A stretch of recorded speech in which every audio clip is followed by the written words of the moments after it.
Well, Russ did cook. There's a Buffalo blizzard, and Eagles Ravens is wrapping up. It is time for your Sunday pig pile.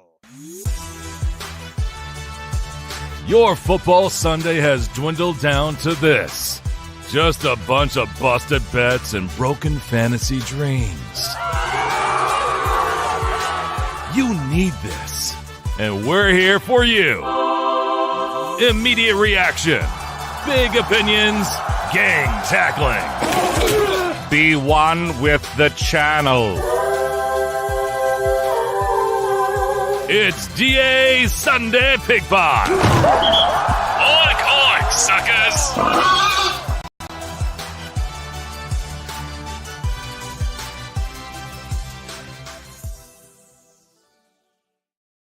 Welcome, everybody, to Week 13 of the NFL season. We are here for complete control, complete analysis, and complete chaos. It's been a fun football weekend beginning on Thursday with your Thanksgiving games, then Black Friday, then craziness yesterday in college football, and now your NFL Week 13. Today, we've got it covered. My friend Adam Rank is going to join us from NFL Network. He's a huge Bears fan. He hosts a Bears podcast called The Sick Pod, and I think that most Bears endings this season has made most Bears fans sick. Now, Eberflus is out, so we'll get Rank's reaction to all that coming up in about a half hour from now. Also, when things go final in Baltimore, we will give you the full breakdown of the Eagles and the Ravens tonight.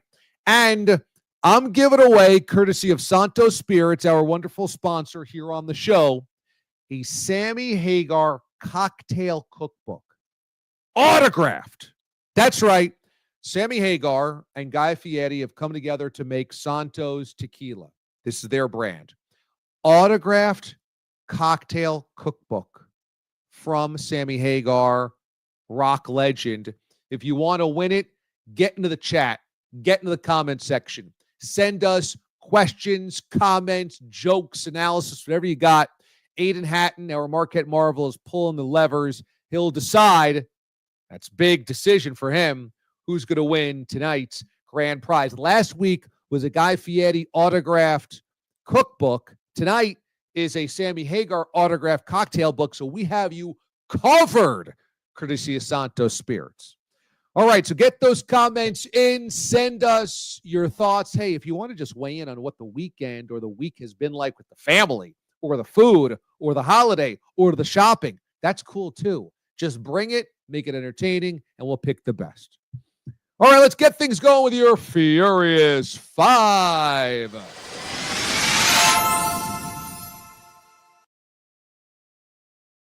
I like it. Let's get into your Fitz magic. These are our favorite fits from the day, okay? These are players arriving to the stadium today, and these are the best fits that we have seen on the afternoon.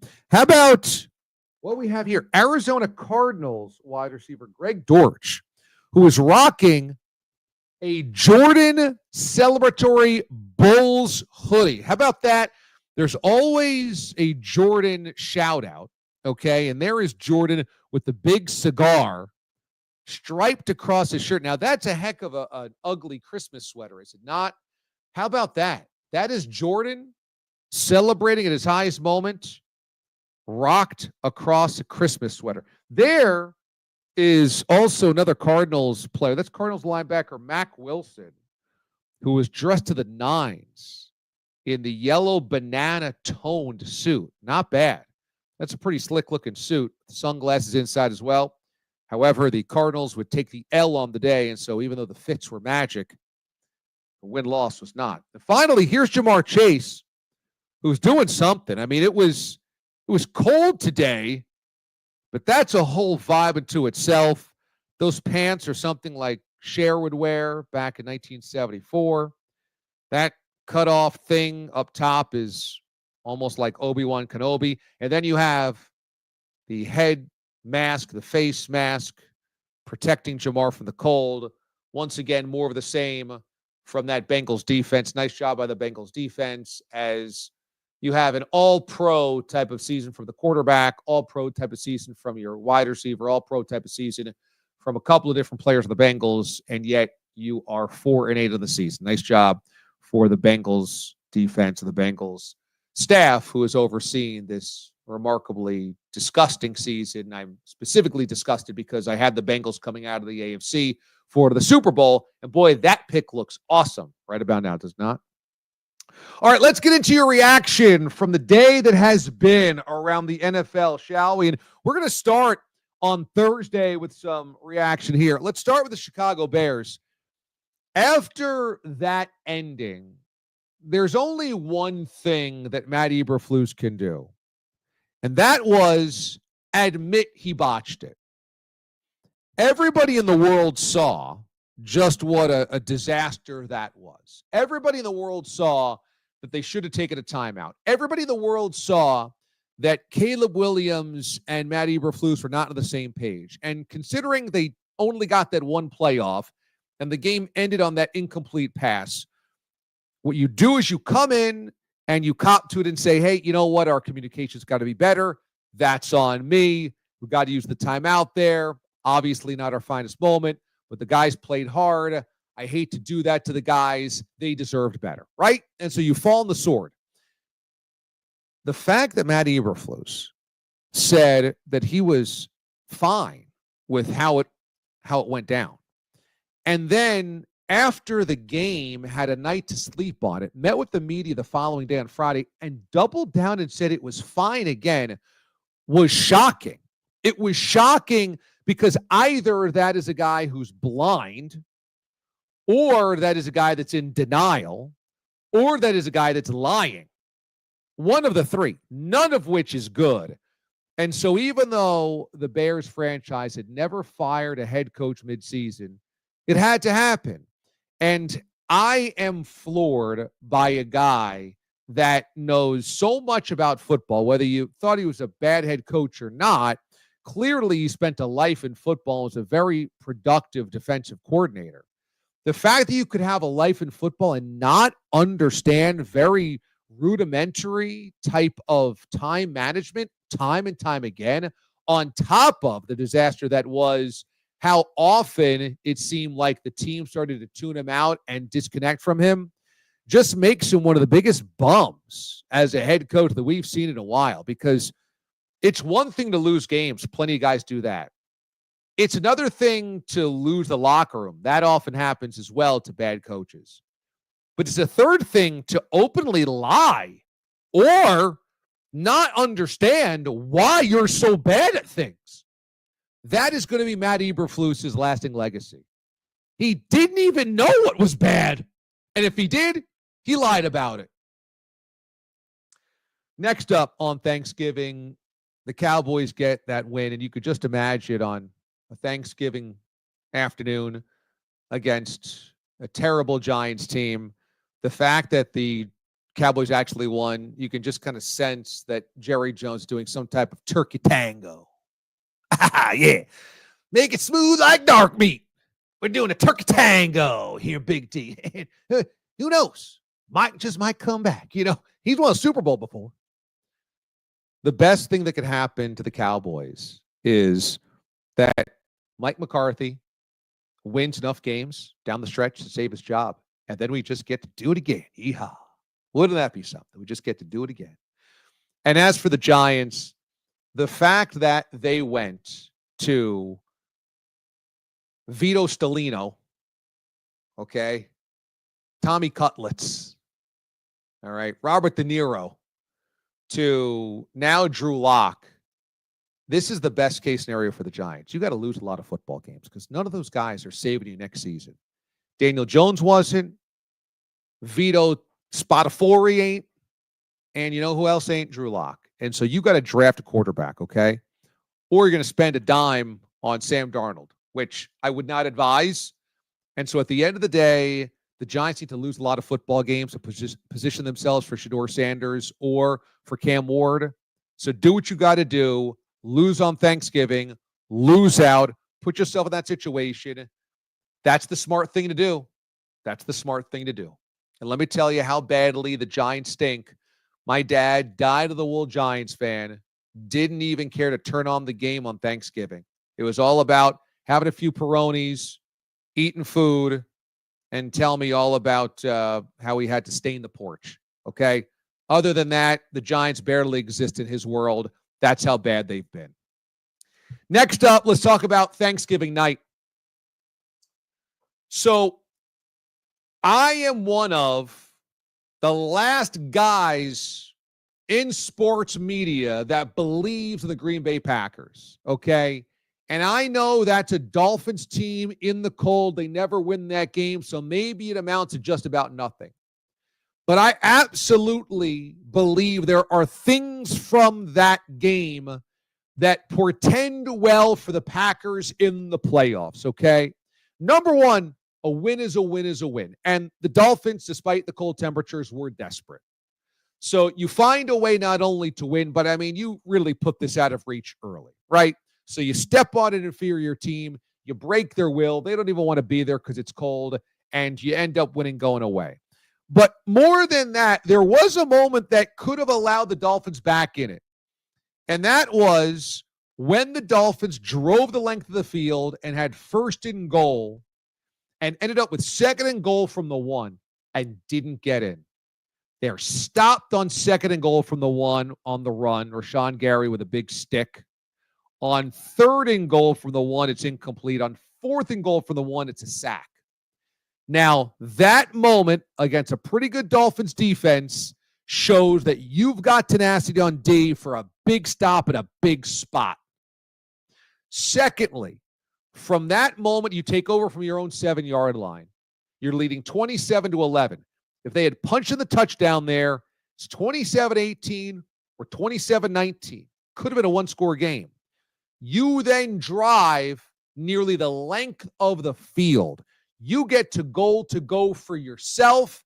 You mix the run of the pass. Okay, a couple of hits to the tight end. You had the big play to Josh Jacobs, and Josh runs so hard that you set yourself up, you settle for a field goal, but that basically ends the game.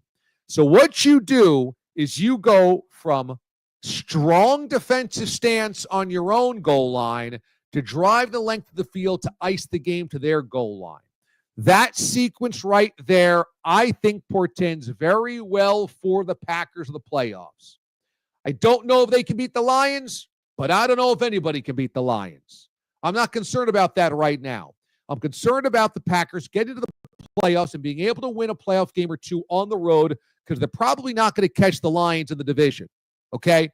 Which means you got to go on the road wild card weekend and then go on the road divisional round weekend as well.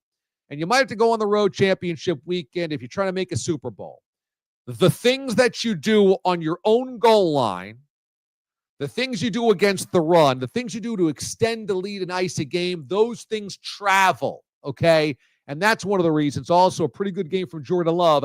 That's one of the reasons that I believe in the Packers still when nobody else does. Let it be said. For the Dolphins, I mean, why even bother playing in sub-30-degree temperatures at this point? And I like Mike McDaniel, but frozen fins in the icy waters of Lambeau. All right, that's your Thanksgiving action, okay? Let's go to today's action. And we begin with today's action in Cincinnati. The Bengals defense has the tendency to make everybody look great. And it happened again today. It happened again today. The Bengals defense is making everybody look like Kurt Warner 1999. Russell Wilson, we are dusting off Russ. And he's thrown for 400 yards. 400 yards. Now, part of this is how good Russ is. Part of this is how he's reclaimed his career. Part of this is the Bengals defense is a joke. An absolute unmitigated joke. And what a sin it is to have watched the Bengals defense do this, cough away a really good season, a great season from their offense, their quarterback, their wide receiver, etc. But for the Steelers, they are going to tantalize us going into January because they've got the defense, even though today was a little shaky against that Bengals attack. They've got a defense that we've seen shut down really good teams. We've seen the Steelers team rattle off a big win streak, and we've seen the Steelers offense take flight with Russ under center. And we saw a moment after the game where Russ and Mike Tomlin, they embrace in the tunnel. And this is why Mike Tomlin held that seat warm when Justin Fields was winning football games. Tomlin, say what you want about not winning a playoff game in a long time, and that's understandable if you're frustrated as a Steeler fan. And he's really got to break that streak this year because they got a good enough team to do it. But he held that seat for Russ, and he never gave the job to Fields, even as long as Fields was winning, because he knew down the line, Russ provided something Fields just couldn't, which was guys looking up to Russ and saying, you've been there, we're following you. He's been in big spots on the road. He can make big plays. He knows how to settle down a crowd. We had Robert Turbin, my friend from NFL Radio, who I host the Sunday morning show with last week here on the show. And he talked about winning a Super Bowl with Russ when Russ was very young in Seattle, but how Russ was unflappable. He was always the guy on the sidelines being like, hey, it's cool. We got this. We got this. That helps. And that also Russ, as a veteran, trying to get back to where he once was going to be valuable for that locker room, valuable for that coaching staff, valuable for that organization. And I think today there was an race between the two of those guys in the tunnel.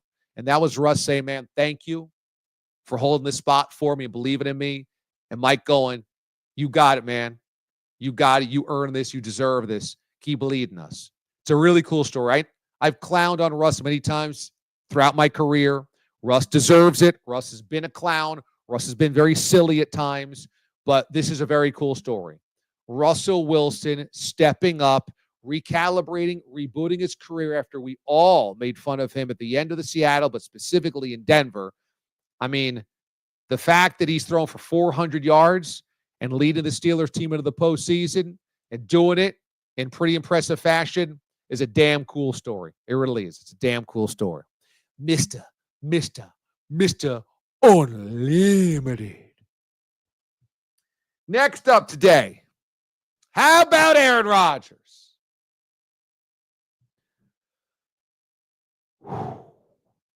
Let's just dial in to Aaron Rodgers' final series as the Jets lose to the Seahawks today. And the Jets have a chance to go down the field, score a dramatic touchdown, and Rodgers has a chance to have himself a moment, a rare, glorious, solid, good, happy, positive Jets moment. And here's the sequence, okay? Here's the sequence for Aaron Rodgers. Rodgers on first down tries a jump pass in the middle of the field. He spots Devontae Adams seemingly, but underchucks it, and it looks like it's intended for Breece Hall.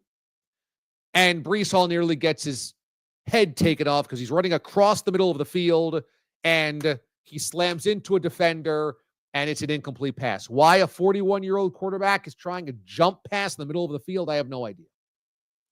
Second down, he does dump it off to the running back on a screen pass, and it's completely obliterated by Julian Love. Completely assassinated by Julian Love. So he does end up taking off the head of his running back. Nice. So he floats a little running back screen in there, and then the running back just gets annihilated. Thirdly, on third down, okay, you have Aaron Rodgers, who ends up taking a sack. Okay, so on third down, again, one thing you can't do, you can't take a sack. Rodgers gets sacked. And then on fourth down, fourth and long, he just heaves a ball up that is basically intended to no one very in particular, and it just sails over the head of everybody. Incomplete, game over. This is the sequence of a Hall of Fame quarterback, okay? This is the bit. Jets fans were sold a bill of goods. They were sold a bill of goods. And Many of them took the bait. Most of them, if not all of them, took the bait. And I understand why. It's hope. They haven't had a lot of hope. It's quarterback. They haven't had a good quarterback in a long time. It's the name and lights. But let this be a true warning sign for future Hall of Fame QBs that want one more turn at the end and might have to go somewhere else to get it. This is a cautionary tale from getting yourself in too deep. And the Jets got themselves in too deep because they believed they bought on the goods and then they built the team around him. Remember what John Elway did in Denver. At first, when he bought the goods on Peyton Manning, he surrounded Peyton Manning with wide receiver options and strong offensive weapons. Okay? Then, as the 4 years went on and Peyton Manning kind of deteriorated, he said, we got to go defense. And that's when he signed all those guys and brought him in, Aqib Talib, TJ Ward. He brought in pass rushers as well, DeMarcus Ware, and that's when they won the Super Bowl, basically based on their defense. And Peyton Manning chucking a couple of passes early in games before his arm felt like it was held on by nothing but nylon. As a front office, what they didn't do was say, Peyton, what do you want? Peyton, what do you want? We'll just keep giving you weapons. What do you want? What do you want? They adjusted, and that's how they won. The Jets didn't know what they were getting into and got sold a bill of goods. And this, when you look back on this, it was all one big Christmas gag gift. This is the gift that you get at the office party. This is the gift that you give to somebody in the family that you actually don't like. This is the thing that you give to your buddy that you know is just going to piss him off. Aaron Rodgers was being unwrapped as part of this grand next chapter, this incredible toy, gadget gift the Jets fans were going to open. And instead, it was a gag gift. It was a whoopee cushion. It was fish-flavored jelly beans. It's ridiculous how ineffective he is. And for him to say, yeah, I want to play again. Yeah, I want to play next year. All this jazz, man, stop. Because, yeah, the Jets are dysfunctional. And, yes, Woody Johnson has his finger on the dysfunction. At the same time, don't act like you're going to go anywhere else at 41 next year going into 42 and going to play better. Don't act like that's reality, because it ain't. He's had plenty of chances to win football games for the New York Jets this year. And he's come up poorly, lame, zero in almost all of them. Almost all of them. Sayonara. We've seen enough of you. It's Johnny Unitas on the Chargers. It's Joe Namath on the Rams. It's now Aaron Rodgers on the Jets. We don't need any more of this. This game is wrapping up in Baltimore, and the Ravens are going to end up watching another big-time home game go the way of the opponent. In the AFC Championship game against the Chiefs, it was Kansas City that outduked the Ravens, and today the same thing for the Philadelphia Eagles. The Eagles are going to move to 10-2, and what can you say about the way that Saquon Barkley has completely re-energized this offense and in many ways saved the season, saved the offense early on when the offense couldn't get in gear. This has been a remarkable run for Saquon, and I know that many people, the easy thing will be to once again blame the Giants tomorrow morning. I'm not here to do that because you guys have heard this from me in the past. I don't think the Giants made the wrong decision in not signing Saquon Barkley. The Giants have a lot of holes. Saquon was going to take them from a 2-win team to a 4-win team this year. It wasn't really going to matter. And so giving him multi-years, tons of cash was not going to be the difference between saving this franchise and saving Daniel Jones either. Okay? So ultimately, it was better served to spend that money elsewhere. It just so happened he went in the division. It just so happened he had an MVP caliber season. But that's not the Giants' fault. The Giants' fault is having been so bad that that they haven't been able to find a quarterback. They drafted the wrong guy. They've spun through coaches. And now they're watching him succeed elsewhere where they couldn't do anything with him. They couldn't win with him. They aren't winning without him. But Saquon today tallies 107 yards and a touchdown. The touchdown that ices this ball game. And, maybe this is a little different if Justin Tucker hits a couple of field goals and extra points. But I'll tell you, that is something that's going to haunt this Ravens team throughout the end of the year, wondering what is going on with our kicker. And for the Eagles, the best thing you could say about Nick Sirianni is he's gotten the hell out of the way. He's not screwing it up. And this is an offense right now that's just basically put the saddle on Saquon's back, and they're running you to death. And frankly, I like seeing it because even on a day where Jalen Hurts throws for less than 150 yards, they're still able to put the points up on the board that they need to win this football game and get out of Dodge with a dub. And that's the type of game, that's the type of play, that's the type of style, and that's the type of opponent that the Eagles are going to need to get through to finally win the elusive Super Bowl post Nick Foles. Saquon's been amazing. Saquon was amazing again today. But Saquon also is, I think, a symbol of the way the Eagles are now winning football games. They're winning games by doing it ugly. They're winning games by running the football. They're winning games by getting back to their bread and butter. Ground it, two-headed monster, move the chains, move the pile, put up some sixes, and you know what? Play some stout defense. They did that today in the win against the Ravens as the Eagles move to 10-2 and look to be the number one challenger in the NFC to the dominance of the Detroit Lions. All right, it is time now to welcome on our next guest. He's a friend of mine, a really funny guy. You've seen him for years on NFL Network. He is also the host of the Sick Podcast.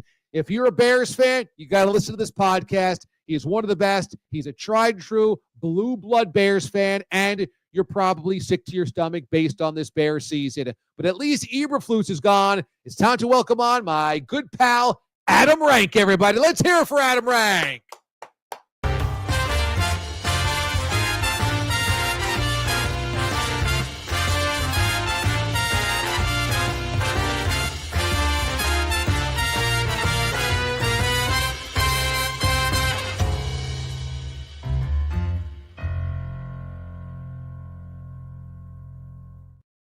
I feel like oh my God, I feel like I should come on crooning. I'm like, hey, then there's raining and there's tears in heaven because my Bears are not good. I don't know. I just felt like it was such a big introduction. Thank you so much for having me. Goodness gracious. This is, you know what? I will say this too.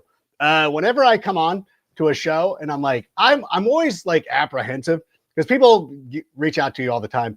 And then you feel obligated to go and subscribe to their channel. I was a big subscriber a long time ago.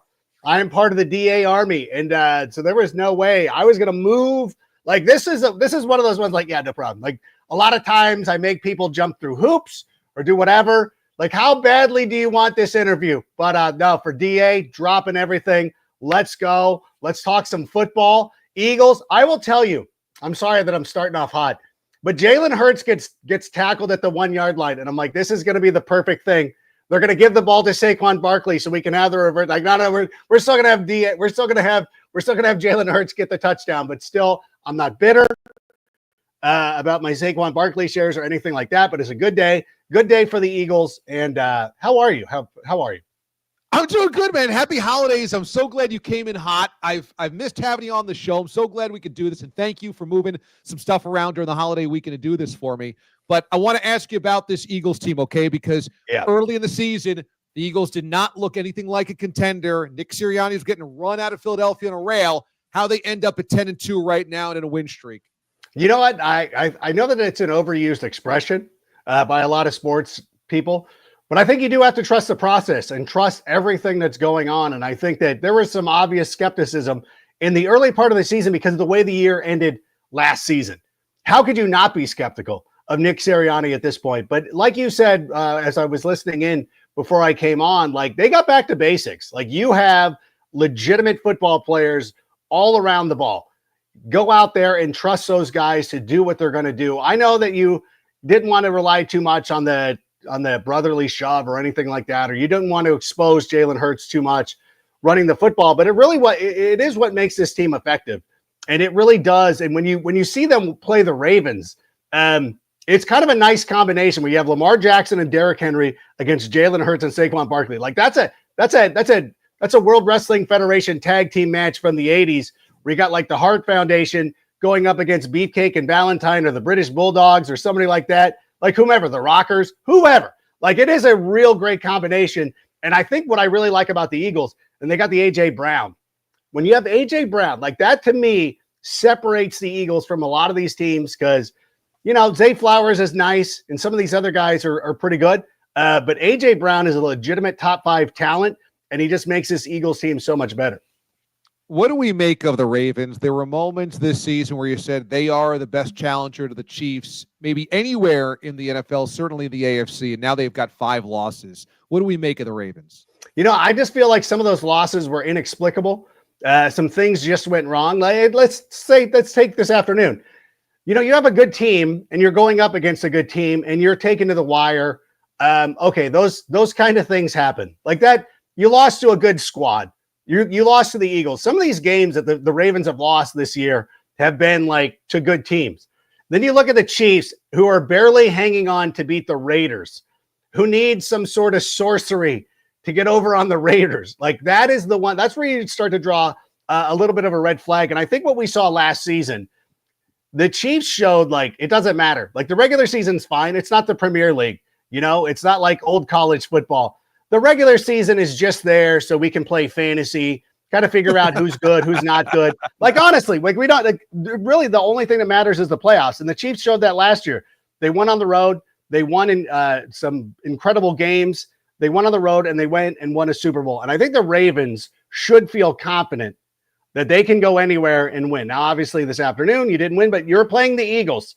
Like it's a legitimate, like, you can drop that one. You weren't playing the Titans, okay? Like you didn't lose a close one to the Titans or the Falcons or whatever. You lost to a pretty good football team. So I think the Ravens, I wouldn't put too much into it.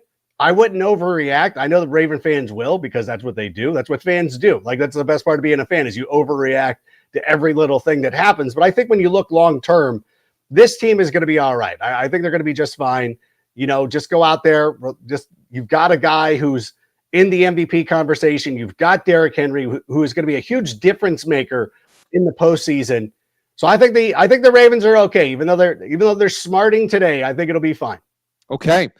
Now, when it comes to your Chicago Bears, I mean, I can only imagine the pain, the torture that this season has already been on you. But when it comes to Thanksgiving, what type of torture, what type of special torture was the final 26 seconds on Thursday?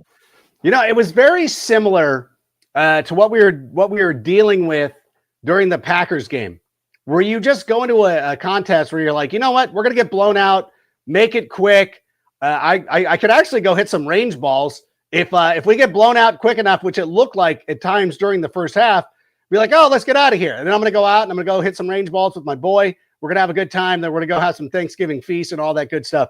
But then the Bears started messing around and got back into it. And that was the thing, is watching that game, you're like, you know what, they're a touchdown away from being one score down. Like, this is insanity that this is turning out the way that it is. And Caleb's been playing very well, especially in the second half and fourth quarter of games. So once they got the opportunity, you're like, okay, we're in.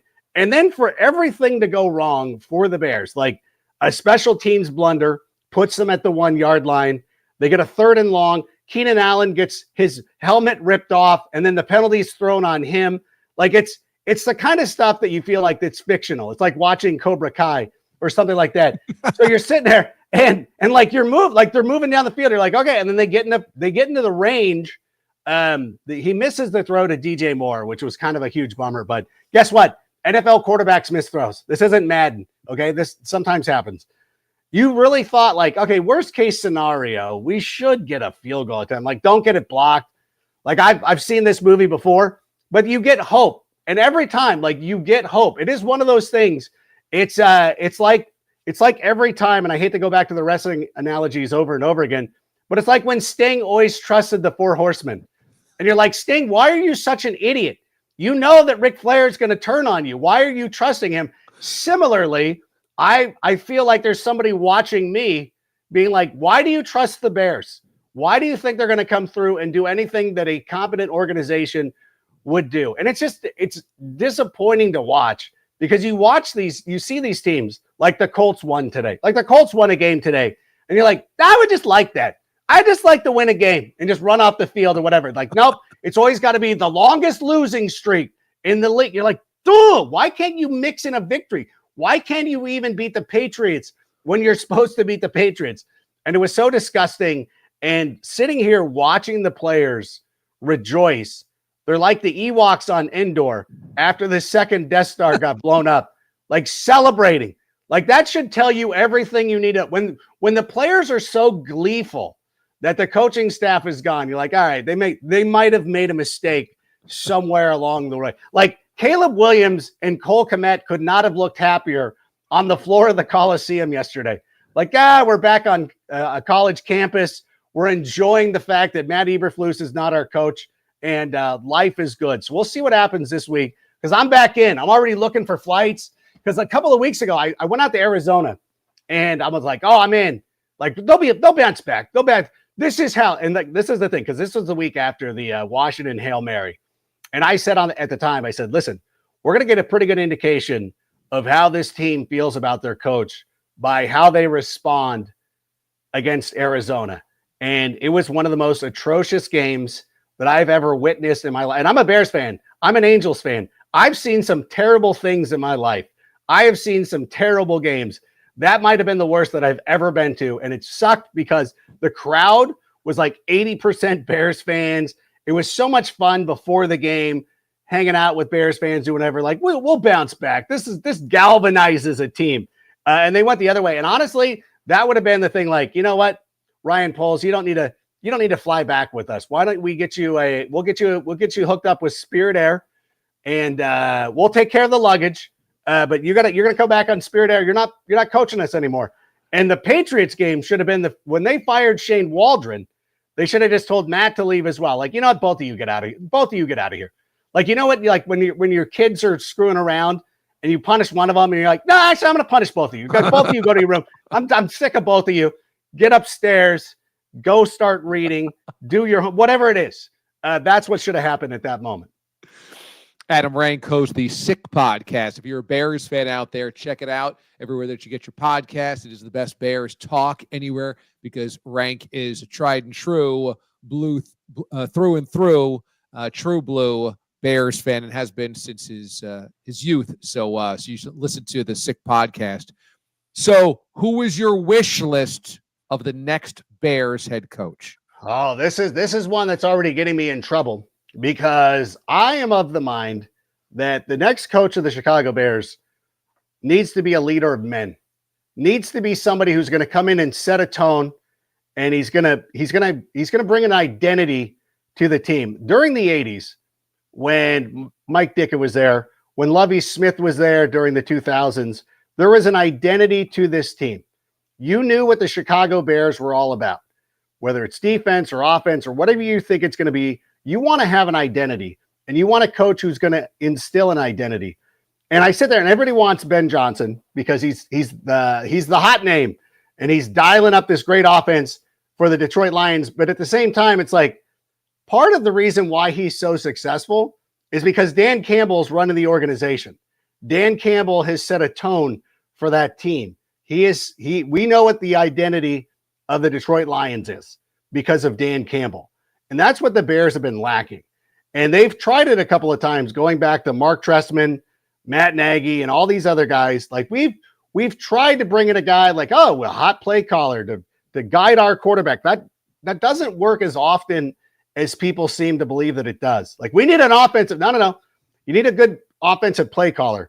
You need somebody who's going to cut the S.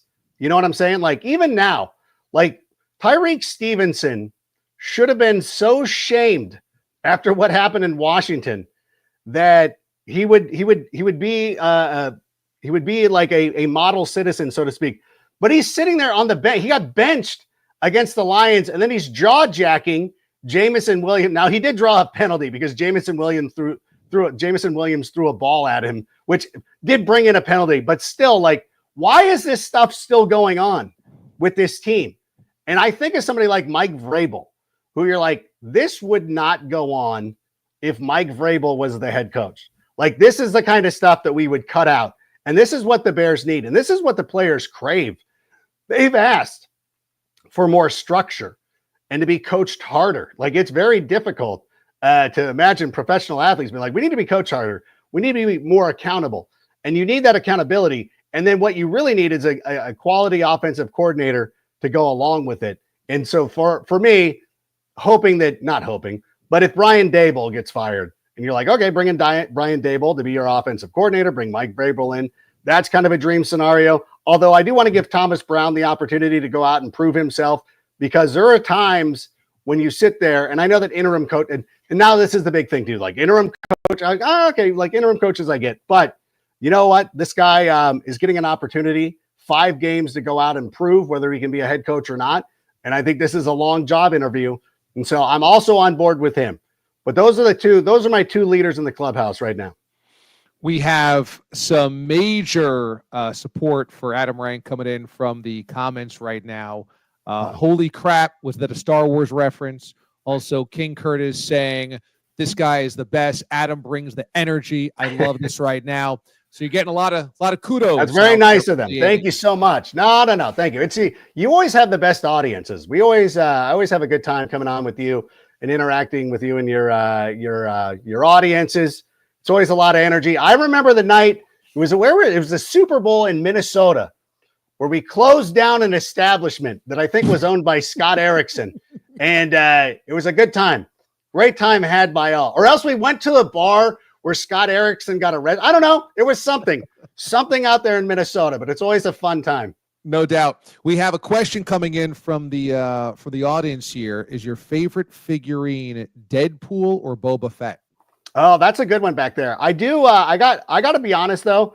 I think the Oscar back there is my favorite. Oscar, as a wrestling person, I love the Oscar. RBG's right there, being flanked by the Young Bucks. We got The Rock. We got Mike Tyson. There's a Cody Rhodes up there, but I do love Deadpool. Oh, Walter Payton's up there as well. Nice. Although Deadpool and Wolverine, where's the Wolverine? The kids come in and they stole the Wolverine. They come in every once because it gets rearranged a lot. So the kids like to come in. They're allowed to take some creative license. The Boba Fett, though, I don't know. The Boba Fett series is sort of irking me with the lore, because I think a lot of times whenever you have something beloved like Star Wars, and this happens with a lot of comic book movies, is that we all have our own ideas of what movies and shows should be. Like, I think a lot of us who grew up watching Star Wars fancied what a Boba Fett series would look like. And it wasn't snorting lizards with the Tusken Raiders. That was never in my wildest imagination. Hey, if you're going to write a Boba Fett book, what do you do? Like first of all, he's hanging around with a bunch of Tusken Raiders and snorting lizards that go into his brain. What is happening? How do you this is like it's like Matt Eberflus wrote this thing. Like, how do you fumble this so bad that you think, like, Matt Eberflus probably watched that and was like, this is great. We don't need the Mandalorian to come save this at all. Like, no, you do. You absolutely do. So I know that was a long-winded answer for such a short question. Who else is back there right now? Who else is representing? Oh, you can see the Boba Fett. Dwight. Where's Moana? Oh, she's over there too. God, the kids. I can't keep up with them. What they're doing. The kids. Although Wicked's pretty dope too. Oh yeah, there you go. People didn't know that was Wicked's name. You're in LA and you're a big Angels fan. Yeah. How many front-running, fraudulent, phony Dodgers fans have sprung up overnight? All of them. I have not seen a Dodgers hat being worn that's less than 8 months old. More than 8 months old, I should say. Like, they're brand new. Every hat is brand new. And people keep coming up to me and they're like, how do you feel about Shohei Ohtani winning a World Series? I go, I'm happy about it. I've been a Shohei fan for 8 years, not 8 months. So I feel like I should. Why are you, like, I ask any Dodger fan, why are you happy that an Angel has won a World Series for you? Why are you happy that a Red Sox, a Brave, and an Angel had to come together to get your fraudulent franchise? This at least is a more legitimate. And this is another thing. Put away the bubble ring now. You can now rest 2020. Like, pretend that didn't happen. You're not the Padres. You know what? Like, I would understand if a poverty franchise was like, hey, look, we got to celebrate this bubble championship. Like, I get it. You've never won anything. You're the Dodgers. Have some self-respect. But yeah, so now it's funny to watch them, and they're out carrying on. But listen, nobody knows. Like, they don't know who Mookie Betts. Like, Mookie Betts could sit next to like 95% of Dodger fans. And they'd be like, who is this person? I've never seen this guy before in my life. So it's a little frustrating. But at the same time, I honestly though is I go to tons of I really do go to a lot of Angel games. And my daughter, who's 9, loves going to Angel. She loves it. And she's always like, when she was a kid, she was always an eloper. Like, you couldn't take her to anywhere because you're like, boom, she's gone. She's gone. So the first time I ever started taking her to games, and I know everybody wants to talk football, but I'm going to tell this story real quick. Real quick for me, not like a normal person. She was an eloper, but she would stay and watch the games and is into it. And like every year for like her first 5 years, I kept thinking like, well, this will all change. Nope, she's still the same way. And it's to the point, like, I don't invite her friends. I don't like when her friends go to games because it kind of distracts her, because she'll sit here and it's like she doesn't want to be on a tablet. She doesn't want to play Roadblocks or any of that stuff. She just wants to watch ball. And I do know that when Ohtani was here, we went to, God, we had to see like at least 50 of his games. She's seen 2 no-hitters. Wow. She saw the Tyler Skaggs tribute game and the Reed Detmers one. It was a Tuesday night. And when it was happening, I told her, I'm like, hey, stand up. I go, hey, rejoice this. Like, no hitters are very rare. Like, people go, oh, wait, you've seen 2 now. Like, okay, like, let's go. Like, you've seen like this. So it's frustrating to watch Shohei. I mean, I don't know. I still celebrate him. I'm glad that he's happy. And if he's happy, I'm happy. Sorry it couldn't work out for the Angels. I blame Artie Moreno because I sincerely believe that if Artie Moreno, this is the thing too. It's like they went to him with the deferment plan and he said no. And it's like, Artie, you're 80. How long do you think you're going to live? Like, you're never going to have to worry about this. Defer the money. Who cares? Go spend it. So I blame him. I don't blame Ohtani. He had to do what he had to do. Glad he got his title. And the Dodger fans, like, unless you know who Davey Lopes is, then I'm not really concerned with your opinion. I just want to read you a comment. That's great. I want to read you a comment from Curtis who says, damn it, DA, I don't need to follow any more people. And then you bring in Rank, and he's awesome. This is a dude I feel like I could go to play cards with and go to a baseball game with and say I had a great day. That is absolutely the type of guy Rank is. We've hung out on the road before. He's awesome. The dude is exactly how he sees. You see him on TV and here on the show. So you're right on the money, Curtis. And I am going to hook you up, my friend, with a bottle of Santo tequila. All of our guests here on our show. That's right. Santo Spirits is our sponsor. Love it. It is a Guy Fieri and Sammy Hagar collection. My guys. Yeah, that's right. I love those guys. By the way, Sammy Hagar, how old is he? He's in his 70s. Oh, yeah. And when you watch videos, like, you're like, how is this guy still doing this at 70? He's so incredible. Voice sounds great. I know that he's not singing any of the old DLR songs anymore, which is like, that's fine. Like, first of all, Sammy, you had an extensive catalog before you even joined Van Halen. Then you joined Van Halen and had an extensive career, which to me, I've never had. I know that people always get very defensive, like, who's better? I'm like, you know what? I feel like they're 2 different versions of like a great band. Like, it's fine. Like, you can like David Lee Roth and you can like the Sammy Hagar stuff.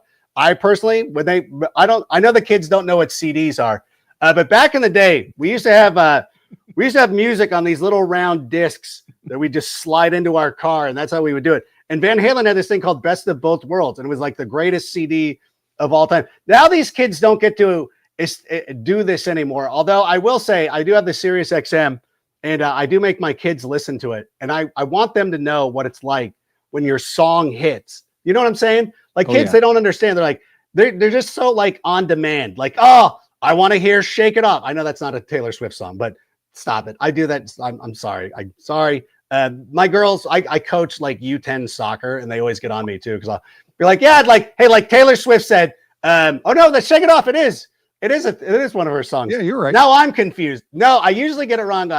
You're hot and you're cold. You're yes than you know. That's Katy Perry. I always get them, whatever. But having your song hit, like these kids don't know. And my daughter experienced that the other day, where she's like, oh my God. So I'm like, yeah, this is what it used to be like listening to the radio. You'd listen to 14 dreadful songs, and then your song would hit, and you would be stoked, and it would carry you through the next 6 miserable selections. Because that was always my luck. Follow Adam on all the social media profiles at Adam Rank. Listen, if you're a Bears fan, to the Sick podcast, all about the Bears, and check them out on the NFL Network. Rank, I'll see you in New Orleans for the Super Bowl, okay? Let's close. Yeah. Close down. No. You know, before that, come on. We'll have you on one of our Friday shows. We do. We pick games. I got to have you on. It'll be fun. Let's do it. Yeah, that'd be great. Right. Yeah, and then after we'll go down to Bourbon Street and close down a bar that's owned by like Marquise Colston or something like that. Yes, Joe Horn's bar. Joe Horn. Down there on in the French Quarter. Yeah, we'll go check it out. Okay, your bottle of Santo Tequila is on the way. Happy holidays, my friend. All the best to you and the family. Hey, great seeing you. Keep killing it, my friend, and look forward to seeing you in the future. Thank you so much for having me, Curtis, and everybody else who's been leaving nice comments. Really appreciate that. You're picking me up. We'll see you guys soon. All right. Sounds good, buddy. Adam Rank joining us from NFL Network and the Sick podcast. Awesome to see him. All right. I wanted to take a moment to talk a little college football here for a moment.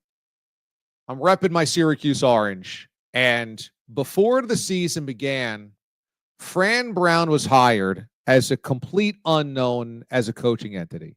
He had been an assistant coach at Georgia, but never a head coach. And a lot of Syracuse fans said, who's that guy?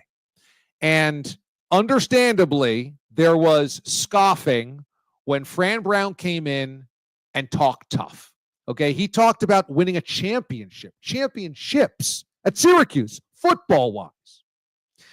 And this was a first-time head coach that nobody knew from a hole in the wall, and people said, what's this guy talking about? What's this guy? He's getting ahead of himself. And I had a lot of my friends who are Syracuse fans who went to school with me, etc., say, what do you think about the hire? I don't know about this guy. I've never heard of this guy. Can't we get a guy that somebody, he's been a head coach before, etc.? And I said, the best thing Syracuse can do is find a head coach that's better than the job.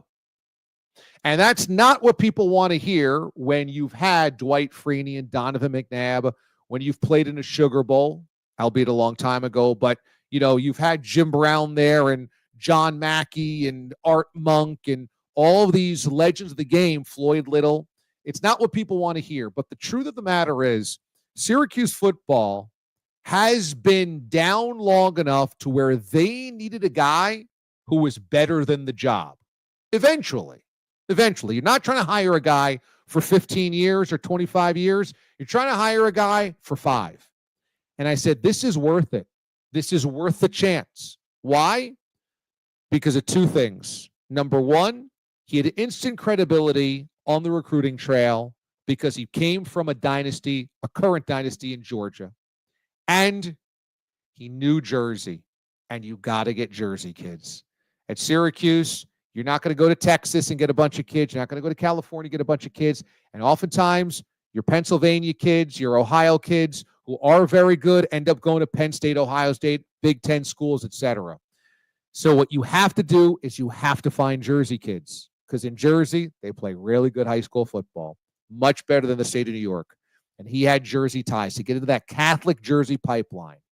And you have to be able to flip a couple of kids in the portal and make them believe. Fran Brown believes himself, and he found Kyle McCord, the Ohio State quarterback. And gosh darn it, these 2 guys, Kyle McCord and Fran Brown, deserve so much credit, because what happened yesterday at the Carrier Dome, now the JMA Wireless Dome, against Miami, was hearkening back to the old days. I went to school, and it was the McNabb years. And before me was the Marvin Graves years. And before that was the Don McPherson years. And I had heard and seen all the videos, the photos of the 87 squad that had the incredible undefeated regular season, only to go to the Sugar Bowl and have a tie against Auburn. I saw the grainy photos of Jim Brown playing at Archbold Stadium. I knew the history, and I saw it was all around us, and it was about finding the next great players. And that was my era of Syracuse football. In the last 20 years, since I graduated in 2001, has been a lot of bad, and not a lot of great, and not a lot of belief, and not a lot of anything. And it was struggling to get to 6 wins in a CarQuest Bowl. A Pinstripe Bowl just ended up being the best thing ever. And Fran Brown said that's not enough. And he just went out in year number 1. He won 9 football games and beat Miami to knock them out of the ACC championship game at the Carrier Dome, coming back from down 21 points. 21-0 they trailed. And they never gave up. And they looked Miami square in the eye, down 21-0, and said, we're still coming. And that is a testament to Fran Brown. That's a testament to a guy that believed when nobody else did. And I just found his attitude to be contagious. It is just flat out contagious to have a guy that believes more than you think you are, and that you're capable of. And that's him. And after the game, when he's speaking to the sideline reporter, and he's looking at the camera and saying, hey, Dabo, you owe me. That's for you. Now you're in the ACC championship game. That's interesting. That's kind of funny. Like, I got the big picture. Okay, this is not just about us. I know what this meant. And Dabo, now you're in. They took pride in knocking Miami out of that ACC title game. And I also thought it was very smart that after the game, he thanked Kirby for sending him a message. That's a big moment. And it's like, oh, for kids watching, oh, yeah, he's down with Kirby. Okay. If Kirby wins titles, okay. And Kyle McCord, on a day where Ohio State struggled to score 10 points and losing against Michigan, for McCord to go out there and do what he did and launch that comeback and beat Miami, a top 10 team, number 6, in front of a full house, that's a special moment too. So McCord and Fran Brown, and the rest of those guys, they deserve a lot of credit. But McCord and Fran Brown specifically showed up saying, we're going to change things around here, and they did. Go Orange. Fran Brown said Syracuse is back. Wouldn't that be nice? All right, next up here on the docket, what a busy night that we have. It is time to salute you guys, the Watch the Aliens, okay? Last week, I had such an awesome moment when my man Rob of the 321 joined me at the studios on Wednesday. He was in town with his wife, Nicole, and his daughter, Kaylee, and they were in New York City to spend the holidays in New York, going to see a Broadway play. They went to go see Wicked on Broadway. They went to go to some really cool restaurants, and then they hit the thruway to go up to Kingston, where Rob is from, to spend time with family. And he had DM'd me a couple of weeks ago, and said, I'm going to be in town this day. You think I can stop by the studio? And I'm like, yeah, we will make that happen. And what is amazing is the week of, we got an email from the bosses that said, you don't have to be in studio on Wednesday. It's a holiday. You guys can do the show from home. Everybody on the channel, Mad Dog Sports Radio. In fact, that was all week. And I had committed to Rob, and my guys, my crew, wanted to meet Rob at the 321 because he's a great part of the show. And they know how much the D-Aliens mean to me, especially the long-term ones. And they said, you got it. We'll still come in, DA, no problem. And I appreciated that from them. So we were the only ones in the building that day. Rob saw it. There was nobody else in the building. Nobody else on the channel was going to come in that day. Everybody was going to do it from home. And I was so happy that we got to connect because I wasn't going to miss it. Kaylee has been listening to us since she was in kindergarten. Okay, she's in 6th grade. So she's been listening to us for 6 years, 7 years.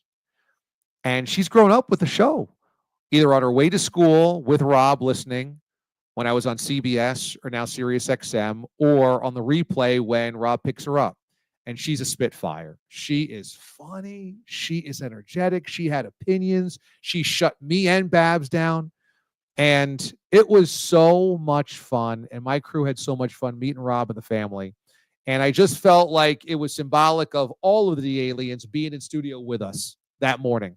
So you guys know Rob. He's called and tweeted and emailed forever. He's been a character on the show doing voices like SpongeBob and Macho Man and Hulk Hogan and everything. And it was just such a joy, such a treat to meet all of them, and specifically to meet Kaylee, who's grown up with the show. That was such a treat, such a treat, that it was really a wonderful experience. So that was really cool on Wednesday. Okay, so that sets up this kind of amazing week for the D-Aliens and you guys on the Watch D-Aliens side of things, because then I find out that we had 3 D-Aliens get together in Baltimore this past week, or maybe it was last week. I'm not sure.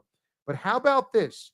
You had Brian, you had Craig from Pennsylvania, and Moist Pork, who lives in Baltimore, all getting together having beers. Look at these guys. Look at these guys getting together. And it's all through the show.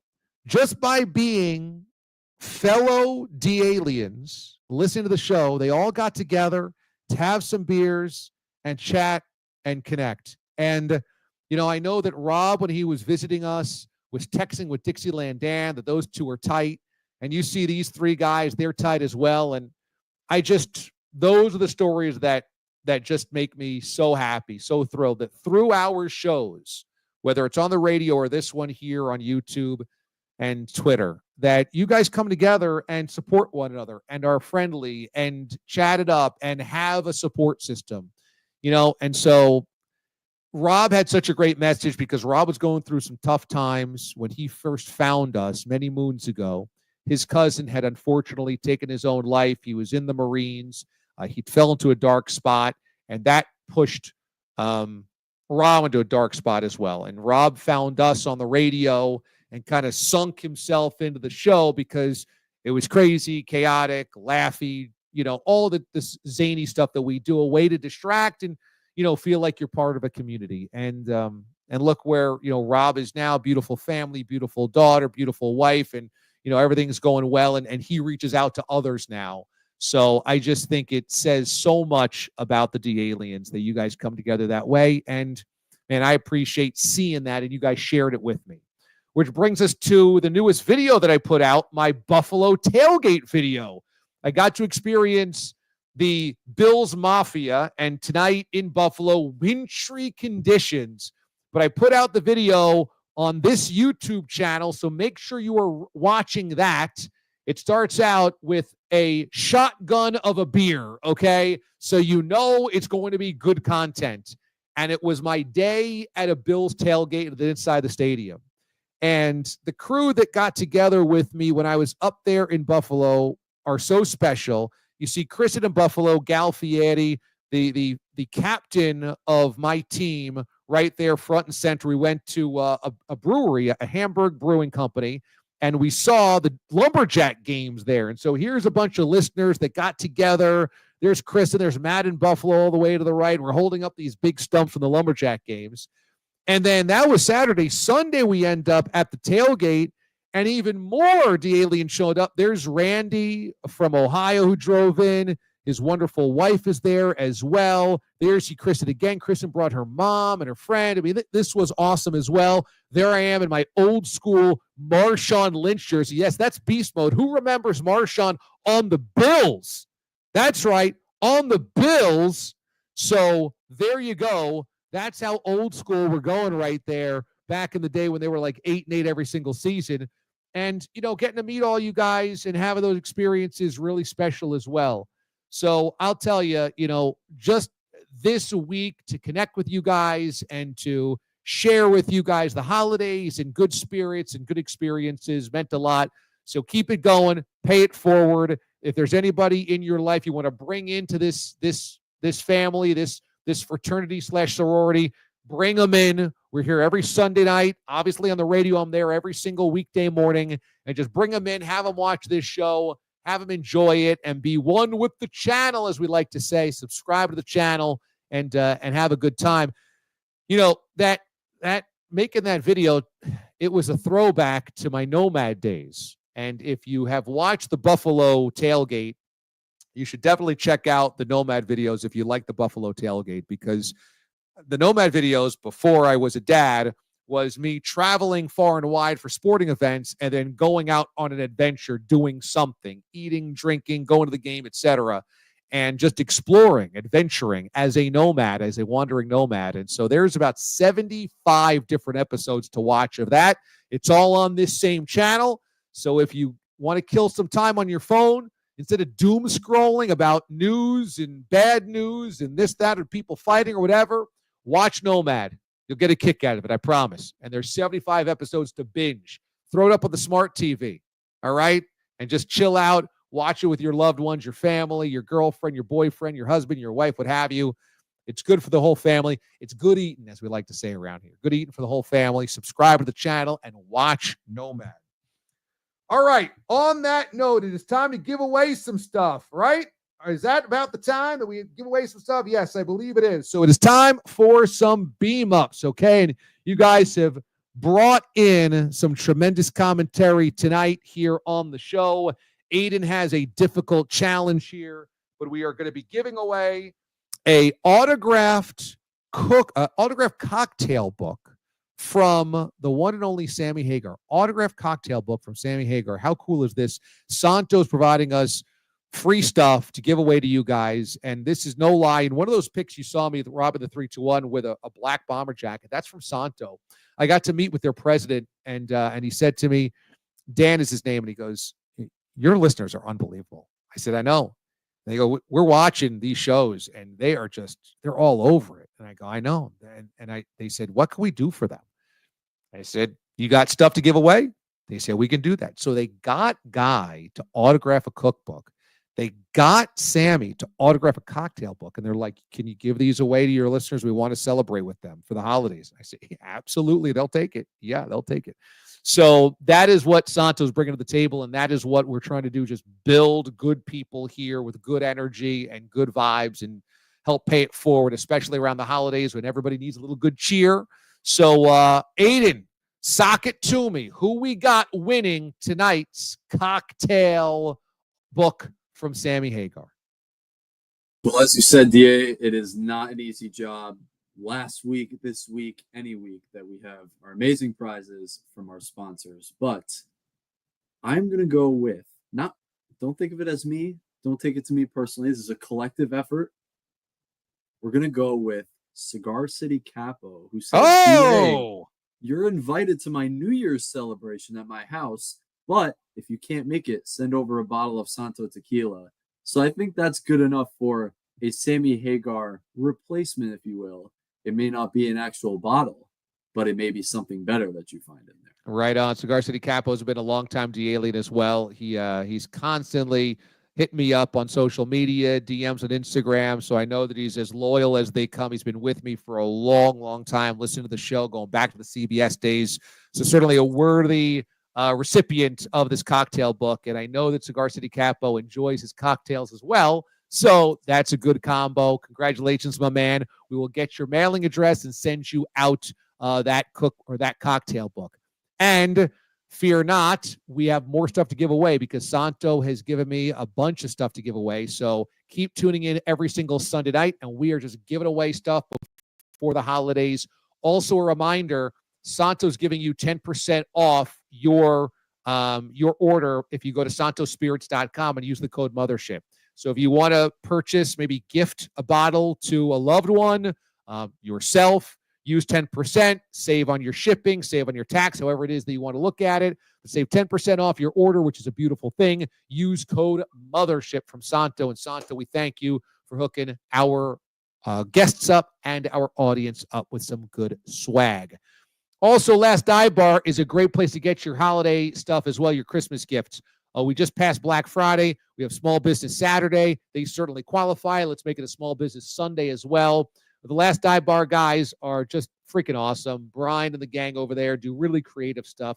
I just love the look of all of their stuff. If you've ever seen me wearing the Oakland Coliseum hoodie in any of those photos, black hoodie, neon, it's really badass. They've got the Too Legit to Quit MC Hammer motif as well. They just have so many cool artistic motifs over there. So get your, friend or your loved one, your child, your whoever, a hoodie. It's great. Holidays, cold weather. They can go outside with it around the holidays, curl up next to the fire. You know what? Just stay cozy around the cold weather. They got tons of comfortable hoodies over there, all different sizes, all different cool designs. And use code Mothership for 15% off. You get 15% off using code Mothership at lastdivebar.com. Last Dive Bar is just an apparel company that's in honor of the Oakland Coliseum, which is kind of known as affectionately baseball's last dive bar. There's no baseball team there now anymore, unfortunately, but you know what? Doesn't matter. There's great memories. There's just a great vibe that comes out of a place like that with all those cool fans. So go there and support them for your small business Sunday. And on that note, we've got some swag to give away. Let's give away a T-shirt here from Last Dive Bar as well. Aiden, cue me up. Who did we give away the Last Dive Bar swag to tonight? Well, we gave away the winner to Cigar City Capo, but as well, I want to reward as I'm finding the comment on the fly. We had a bunch of great comments, by the way. This was a hard one to really do because, as we said, King Curtis was our winner last week, and he came right back with us with the Adam Rank interview. Actually got a shout out from Adam Rank during the interview. Right. So shout out to Curtis. But as well, he had a bunch of one-liners tonight, but who I want to give the Last Dive Bar gear to is our friend, of course I just losing it, Wallace, in a final kick to the gut. Spirit probably lost Matt Eberflus's That was just one of many for a good run of one-liners from Wallace. So congrats, Wallace, and get in touch with us to win. Nice job, Wallace. Hit us up, and we'll send you out that T-shirt. And like I said, we'll keep giving away stuff right through the holidays. So you guys have some stuff that either you can enjoy or you can pass along to your family and friends as well. Before we get out of here, let me give you I've got a viewing recommendation. If you have Max, HBO, that streaming service, check out Yacht Rock, the documentary. Now, this is right up my alley, of course. This is my time period that I love so much, late 70s, early 80s. I listen to SiriusXM's Yacht Rock channel. In fact, I'm the guy that goes to the SiriusXM app, and listens to Yacht Rock Deep Cuts. That's right. There's even a version of Yacht Rock that's like R&B Yacht Rock that I listen to. I just love that time frame. I love that era. And you give me a little George Benson, you give me a little Christopher Cross, you hit me up with a little Kenny Loggins, or of course the master Michael McDonald. You know I'm all in on that. All in all the time. This documentary is excellent because Yacht Rock is kind of seen as a bit of a joke, kind of a parody. Like, the 70s oftentimes is a little too sincere. And in a day and age of sarcasm, of, detachment, emotional detachment, and, just kind of overall being cynical, Yacht Rock is seen as kind of like purposefully dorky. But it really was a great documentary because it honored the music, the technical side. It was not about the joke that is Yacht Rock of guys in sailor hats now performing for middle-aged women. It was about how these guys made great music, and it all emanates from Steely Dan, who's one of the most creative bands, certainly of the 70s, perhaps ever, and how it's all the tentacles from Steely Dan and that influence. And it's really the technical side that I appreciated because it gave credence to the value of the music. And on top of that, there's just a lot of music terminology I had no idea about that's going over my head, but I love hearing experts speak about it because I'm all in.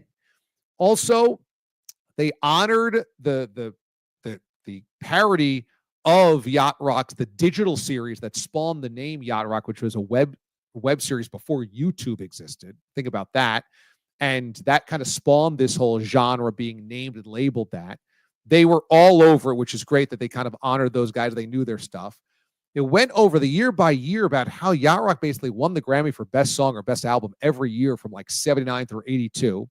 And then of all the things, I thought the crescendo was how MTV spelled the end of Yacht Rock because these guys just weren't music video-y enough. So who they got to speak on it, how they pieced it together, the storylines underneath, how they tied it all up at the end. They got McDonald. They got Christopher Cross on camera. They got Loggins on camera. It was awesome. It was really good. It was worth the view. So if you got an hour and a half, it's worth it. Again, it's on Max, and it's part of the Music Box music documentary series. And I gave it, what would we give it? I'd give it 4 out of 4 or 5 out of 5. Kenny Loggins, Michael McDonald, Salt and Pepper beards. Those guys had really good 70s and 80s beards. So that's what I would give it. Really well done. All right, let's end on a high note, which is a Little Mo laugh of the day. And on a snowy, blizzard-filled night and weekend in Buffalo, Mac Hollins is showing up to tonight's game between the Niners and the Bills. Mac is renowned for not wearing shoes. I can speak about this first person. He has come in to our studios before without shoes. When I did an in-studio interview with him, he was not wearing shoes, was not wearing socks. He was barefoot. Well, Mac Hollins showing up today to the stadium without shoes. That's right. Mac Hollins showing up to blizzard conditions all the way on the right without shoes, without socks, without anything covering his feet to the stadium in sub-freezing temperatures and a blizzard coming down. That, my friends, is commitment to a cause. And there is even a tweet from Fitzpatrick, who, you know, we always have an honor around here because of Fitz magic. And here's Ryan Fitzpatrick saying, Mac Hollins is a man of principle. There's no chance he wears shoes even in the snow tonight. He went to Chipotle every single day when we were in Miami together, but since they started charging a quarter for an extra tortilla, he has never been back. True story. Could you imagine never going back to Chipotle, your favorite place to eat, because they charge a quarter for an extra tortilla? A quarter. This is the type of insight we need from Fitzpatrick. That would definitely get a laugh from Little Mo. In fact, what we do is we do this because I know Little Mo watches on Sunday nights from wherever he is upstairs. I know he watches the show. I know it. So we'll get him laughing. Hey, Little Mo, Mac Hollins is showing up tonight without sneakers. Here you go in the snow. All right. All right, that's going to do it for us this evening here on the show. I say this morning every single morning on Sirius XM, of which I will be back on the air tomorrow morning after the 4-day weekend, and we'll talk about tonight's Bills and Niners game. I always say this, be good and be good to one another, but I really mean it around the holidays. You guys have been so good to me and this show here on YouTube all year long, that myself, Aiden Hatton, Ethan Frank, and our newest member, Carter Bainbridge, who has joined to do some video editing for us, all really appreciate it. We truly, truly appreciate it. We were texting during the Thanksgiving day about how awesome this first year has been here on Watch DA Live, and it's just going to continue. And so I really want to say thank you to all you guys. Keep it going, keep positive, keep the love flowing, and make sure you bring more people into this family so they can enjoy it as well, especially around the holidays, an important time to show the love. All right. So for the whole gang here, including Aiden Hatton, your executive producer, and thanks to Adam Rank for joining us from NFL Network. For all of you guys watching out there, thank you very much. I'm DA. I'll see you tomorrow morning. Until then, the Digital Mothership signs off.